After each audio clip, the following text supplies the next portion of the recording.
The Jefferson Files is part 6, How Jefferson Protected Slavery While Preaching Liberty.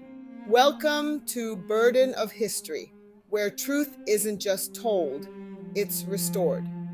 This is part 6 of the Jefferson Files.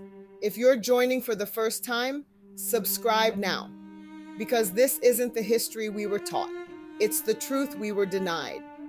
Today, we're looking at how Thomas Jefferson didn't just benefit from slavery, he helped protect it, preserve it, and pass it on, all while preaching liberty to the world. Thomas Jefferson is often described as complicated, but when it came to slavery, his actions were very clear.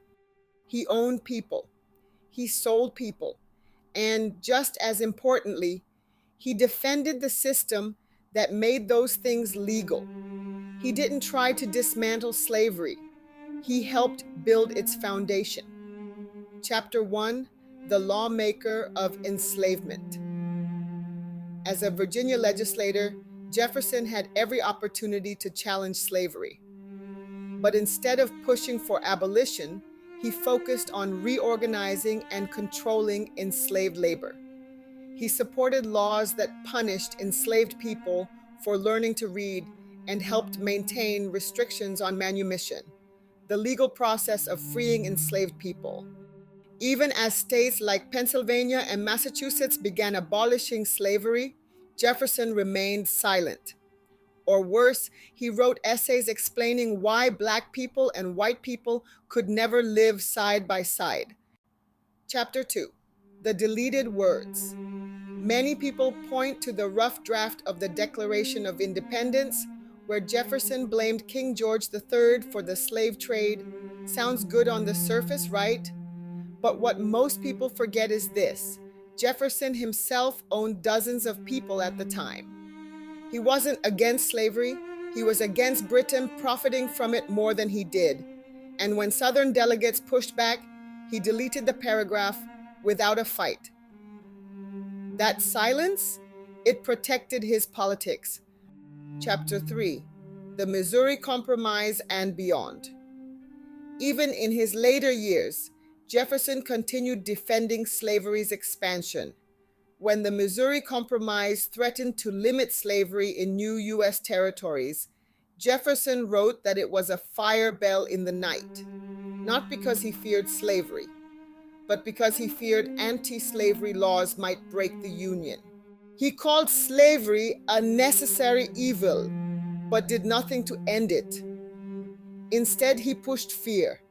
He warned that emancipation would lead to bloodshed, and insisted that Black and white Americans could never coexist peacefully. It wasn't logic, it was legacy protection. Chapter 4, The Constitution's Silent Partner. Jefferson didn't write the Constitution, but his fingerprints are all over the way slavery was woven into its structure. He supported the 3-5 Compromise, where enslaved people were counted as partial humans to increase Southern political power. He helped shape a government that allowed slavery to expand, then watched it happen without protest. He wasn't just a passive figure. He was a planner, a strategist, a founding father for white men, and a silent partner in Black bondage. Author's note: we were taught that Jefferson's ideas shaped democracy, and that's true.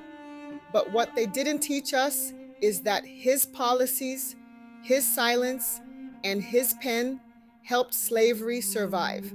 He didn't just write about freedom, he drew the blueprint for selective freedom.